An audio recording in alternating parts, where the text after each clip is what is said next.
Greetings and welcome back to Ring 303 in our Talks with Walt, as we are calling our readings to the deathbed edition of Walt Whitman's Leaves of Grass. We turn now to Of That Blithe Throat of Thine, poem number 26 of the 58 of Sands at 70. Some find this the most remarkable little poem in all of Sands and 70, especially because here you're going to get the defiant Whitman. That is to say, the poet that will stand to the cold, cold, cold, as he'll say it. And he's got a song to sing. And for that reason alone, we're going to enjoy this poem. Although I'm going to argue that this poem is built primarily off of Shelley's To a Skylark, and we'll comment on it in a little bit. Now, our assumptions are that you've been following our stuff at learnstrong.net, down that left-hand side, Talks with Walt, our playlist, and that you've been with us from the very beginning in the inscriptions. We're going to make some comments even about starting from Pomenock, for example. And then we gave a set of introductory comments to Sands at 70 that I'm hopeful that you have been able to see. And then as well, we just finished with Washington's monument. Now, there's some information here at the beginning of this one that we have to pay attention to. Whitman put this in parenthetics right underneath the title. More than 83 degrees north, about a good day's streaming distance to the pole by one of our fast oceaners in clear water, Greeley the explorer heard the song of a single snowbird merrily sounding over the desolation, end quote. Now, our Nortons will tell us that this poem was first published in Harper's Monthly, January 1885, which paid Whitman $30 for this poem. And I think there's good reason why this poem was a popular poem of especially those who hate the cold and obviously recognize the coming old age of Whitman, and obviously of all of us, as being in some ways a kind of nasty cold.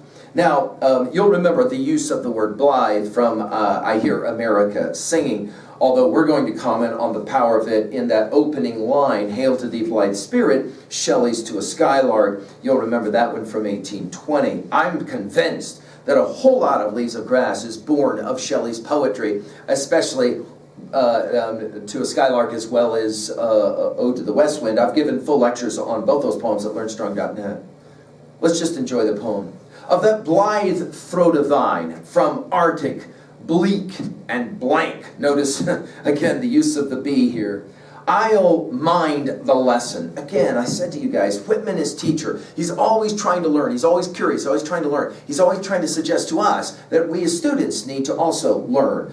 He says, I'll mind the lesson. Solitary bird. Now, of course, a whole lot made of this solitary bird, obviously starting from Pomenock 1, but maybe most significantly I saw in Louisiana Live Oak Growing this idea of the solitary singer, right? Let me too welcome chilling drifts. Now, obviously he's coming to terms with the idea of death, right? Even the profoundest chill as now. And then notice the dash. A torpid pulse, a brain unnerved, old age landlocked within its winter bay, and then in parenthetics, cold, cold, oh, cold, exclamation points. These snowy hairs, and again, the idea that Whitman had really white hair. Whitman looked really old. I mean, go back and look at the pictures. Whitman looked really old by his 30s, and certainly as he approached, the latter 60s, he looked really, really ancient. So notice it's these snowy hairs. I think he learned how to comment on hair from his study of Milton and Paradise Lost, and we've given full lectures on those lines at learnstrong.net as well if you want to run that to ground. These snowy hairs, my feeble arm, notice he doesn't have the strong arm he once had, my frozen feet, ouch. For them thy faith, thy rule I take. Again, rule, back to the idea of I'll mind the lesson. Rule I take, and grave it to the last. It's fascinating, his use of the word grave here, right? Not summer's zones alone. We've seen this construction of not this alone. Not chance of youth or South's warm tides alone, but held by sluggish flows. Think about Rime of the Ancient Mariner here, right? But held by thy sluggish flows, packed in the northern ice, the calamus of years, with these with gay heart I also sing. You'll remember, of course, the use of the word gay in its instantiation here in Song of the Open Road 4. I also sing. In other words, what's he saying? Well, it's a theodicy, as we have said, of our Big Five, the last one. That is to say, why must there be Beowulf's dragon. Why must there be the end? Why must there be the frozen cold, cold, cold, oh cold? Well, this is again his coming to terms with the fact, I don't really want to get old and I really kind of hate it, but I'm going to use this idea of the song of the bird as an exemplar, that I am not going to give up.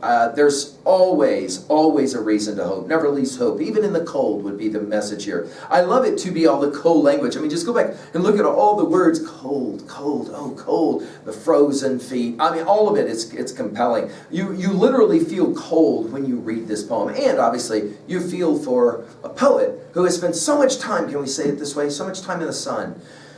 And now as he's getting older, he's got to come to terms with the cold. And it frustrates him, obviously.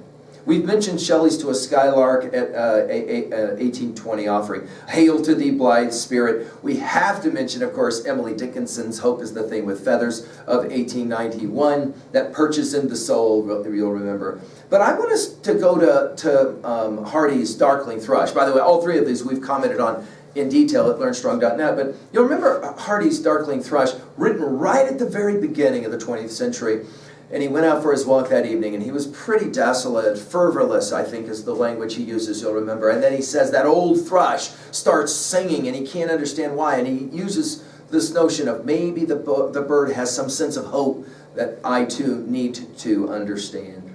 Finally at 3B, just to try and own a poem like this, when's a time in your life when you were the most cold, oh, cold, and maybe alone as well, which made it even worse.